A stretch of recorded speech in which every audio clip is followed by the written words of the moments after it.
A very good morning and welcome to our daily devotion. Today we'll be looking at Proverbs chapter 10 verse 6 and 7. So first நம்ம வந்து ஒரு சின்ன overview பார்த்துட்டு அதுக்கடுத்து ஒரு சின்ன ரிஃப்ளெக்ஷன். ஸோ verse 6ல சாலமன் என்ன சொல்கிறாருன்னா, ஆசீர்வாதம் வந்து பரிசுத்தவான்களுக்கு இருக்கும், அதுக்கடுத்து வயலன்ஸ் வந்து பொல்லாதவனுக்கு இருக்குன்னு சொல்கிறார். அதுக்கடுத்து verse 7ல் என்ன சொல்கிறாருன்னா, ஆசீர்வாதனோட ஞாபகம் வந்து ஒரு பிளெஸ்ஸிங்காக இருக்கும், அடுத்து பொல்லாதவனோட மெமரிஸ் வந்து will not be a pleasant one. So இதுலேருந்து என்ன take away, again straight forward தான். நம்ம ரீட் பண்ணாலே நம்மளுக்கு இதில் பெருசாக ஒன்றும் டீப்பாக போக வேண்டிய அவசியமே இல்லை. ஸோ verse 7 தான் நம்ம main verse. So the memory of the righteous is a blessing but the name of the wicked will rot.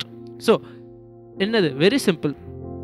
இதுலேருந்து சாலமன் என்ன சொல்கிறாருன்னா, நம்ம வந்து ஒரு காட்லி லைஃப், ஒரு நல்ல கிறிஸ்தவ வாழ்க்கையை வந்தால் நம்ம ஞாபகம் வந்து ஒரு நல்ல லெகசி, ஒரு நல்ல மெமரியாக இருக்கும் மற்றவங்களுக்கு. ஆனால் நம்ம ஒரு பொல்லாதவனோட வாழ்க்கையை வந்தால் வந்து ராட் ஆகும். அதாவது ராட் ஆகும்னா என்ன, கெட்டு போயிடும். கெட்டு போகும்னா ஒரு ஃப்ரூட்டு இல்லைன்னா ஒரு பழம் வந்து கெட்டு போனால் எப்படி இருக்குமோ அந்த மாதிரி நம்மளோட பேர் கெட்டு போகும்னு சொல்கிறாரு. ஸோ அதுதான் இந்த மெயின் பாயிண்ட். அந்த மெயின் பாயிண்ட்லேருந்து நம்ம என்ன எடுத்துக்கலாம், இதில் வெரி சிம்பிள், வெரி இம்பார்ட்டன்ட் கூட.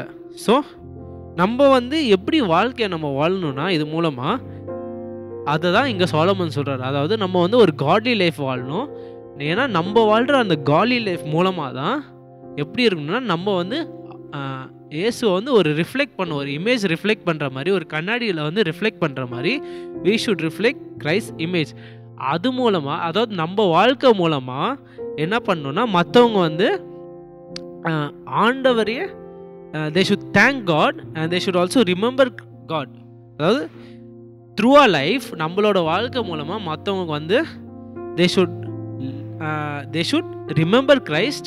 அதாவது ஃபஸ்ட்டு இயேசுவே ஞாபகப்படுத்தணும். அந்த மாதிரி ஒரு காட்லி லைஃப் வாழணும். ரெண்டாவது வந்து நம்ம வந்து அசுத்தமாக மாதிரி வாழாமல், நம்மளோட ஃபெயிலியர்ஸ் ஞாபகம் இல்லாமல் நம்ம பண்ண நன்மைகள் வாழ்கிற மாதிரி ஒரு நல்ல லெகசியை லீவ் பண்ணணும்னு சாலமன் இது மூலமாக சொல்கிறார். அதாவது very simple, live so people remember Christ through you. அதாவது நம்ம வாழ்கிற வாழ்க்கை மூலமாக மற்றவங்களுக்கு வந்து ஜீசஸ் கிரைஸ்ட்டுக்கு ஒரு நல்ல பேர் வரணும். ஜீசஸ் கிரைஸ்ட்டு ஒரு கெட்ட பேர் கூடாது. ஓ, இவன் ஒரு கிறிஸ்டியன் அதனால் இந்த மாதிரி இருந்திருக்கான்னு ஒரு நல்ல பேர் வாழ்கிற மாதிரி வாழணும்னு சாலமன் இங்கே வந்து வெரி வெரி இம்பார்ட்டண்ட்டாக எம்ஃபசைஸ் பண்ணுறாரு. அண்ட் செகண்ட் என்ன சொல்கிறாரு, ஒரு பொல்லாத மாதிரி வாழ்ந்துட்டு ஆண்டவருக்கு ஒரு கெட்ட பேர் கொண்டு வராதுன்னு சொல்கிறாரு ரெண்டாவது. ஸோ வெரி சிம்பிள் டேக்அவே, ஸ்ட்ரெயிட்டாகவே இதுலேயே இருக்குது. ஆண்டவருக்கு ஒரு நல்ல பேர் கொடுக்குற மாதிரி ஒரு நல்ல வாழ்க்கையை கிறிஸ்தவனாக வாழ்ந்துட்டு முதல் பாயிண்ட். ரெண்டாவது, ஆண்டவருக்கு ஒரு கெட்ட பேர், அதாவது ஆண்டவரே மற்றவங்க திட்டுற மாதிரி ஒரு பேட் லெகசி அந்த மாதிரி லீவ் பண்ணாமல் இருக்கிறது சொல்கிறாரு. So that is what I want us to take away from this. Thank you.